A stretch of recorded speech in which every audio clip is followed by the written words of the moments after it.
Ṣàlàmọ́ lèkún o, ẹ kú dédé àsìkò yìí. Torí àwa tó jẹ́ pé gbogbo nǹkan tá a bá ti rí online, especially Facebook wa, òun là máa sáré bìlífù. Àwọn ará Facebook ló ya òrò ju gbogbo social media. Ìkíyàn sáré gbé nǹkan, ó sì máa trendy, ní tí kò ṣẹlẹ̀ níbì kankan o. Ẹ wá mọ àwọn tí máa post irú nǹkan bẹ́ẹ̀. Same write up, same picture. Bí wàá pé wọ́n ti máa pera wọn jọ ni. Ó sì lè jẹ́ pé nìkan náà ló làkáǹtì bíi 3, 4, 5 tó fi post irú same thing náà lẹ́wàá rí. Gbogbo bíi last week ẹ̀rí pé ó trend gan. Koleoso, Osogbemi Baba Koleoso. Ẹ̀rí pé wọ́n post ẹ̀ pé ó ra ilé ńlá gbẹ̀rẹ̀gẹ̀jì gẹ̀ẹ́sì Lekki. Bó tún ra mọ́tò ọkọ̀ ayọ́kẹ́lẹ́ sí ọkọ̀ bọ̀gìnì.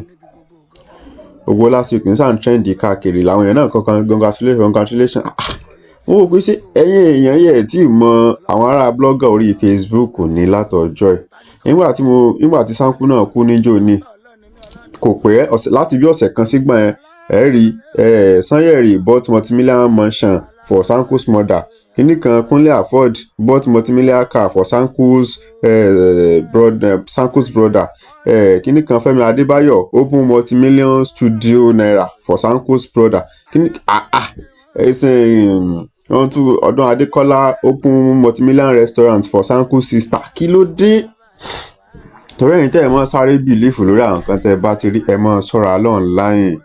Ẹ máa ṣọ́ra gbogbo nǹkan tẹ́ bá ti rí náà kọ́lẹ̀ sáré máa bìlífù. Kódà wọ́n kọ́ débi pé Ìyápéjú Ògúnmọ́lá pé àwọn ẹ̀wọ̀n káwọn náà wà ní Koleoso wípé àwọn náà ti ní àwọn náà ra ilé ńlá kan sí Lekki pé wọ́n tún ra SUV Lexus burúkú kan like tó ọkọ̀ kan tó wọ́n lórí owó Koleoso. Ẹ̀yin blogger rí Facebook yìí tí yín pọ̀ o àmẹ́yìn tẹ́ ń bìlífù ẹ ṣọ́ra ṣe o. Torí bẹ́ẹ̀ náà lẹ́rìí péjì tó jẹ́ pé wọ́n lè open lórúkọ sẹ̀lẹ́bù náà. Tó ń kàn wọ́n ní kẹ́ mọ́ promote ìgbà kẹ́ mọ́ promote àwo lẹ́bàá lọ mọ́ sọ pé sẹ̀lẹ́bù kan gbowó lọ́wọ́ ẹnì kankan kọ́ o. Ẹ̀yin kẹ́ mọ́ lajú yín kẹ́ mọ́ ẹ má kó sọ́wọ́ online yìí o. Ẹ má kó sọ́wọ́ o. Àwọn ará Facebook ya wèrè kọjá báwọn o. Salaam alaikum èèyàn wa, salaam alaikum èèyàn wa. Ọ̀rọ̀ kan lọ ní ìgboro, wọ́n lákọ́lé Lekki, pàtó ra mọ́tò sí. Ayọ́kẹ́lẹ́ ní mọ́tò yẹn. Ọlọ́run máa báyọ̀ yín jẹ́ òun ẹ ṣeun, kọ́lọ́run máa báyọ̀ wá jẹ́.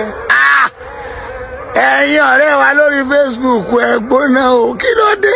Ẹ ti sáré ro pápápá, àwọn èèyàn wá ń pè mí, ẹjọ́ o, ǹjọ́ ò lámà á bá yín sílé o, ǹjọ́ mo ní kò sí wàhálà ẹ̀ máa bọ̀. Ibo nílé mo náà ṣé bẹ́ẹ̀ mọ̀nà tẹ́ gbà lórí Facebook, ọ̀nà ẹ̀ náà lẹ máa gbà tẹ́ máa fi wá síbi ilé tí a kọ́ fún mi ní Lekki. Adúpẹ́ àti mọ́tò náà ire lẹ́rù rí wá, ire a máa jẹ́ tiyín o níbi gbogbo. God bless you. Ẹ wo bí ẹ̀yin olólùfẹ́ mi tẹ́ fẹ́ ṣàánú mi, ètí ìkọlẹ̀ tí ra mọ́tò ṣe é gbọ́, Ọlọ́run ṣàánú gbogbo wa o.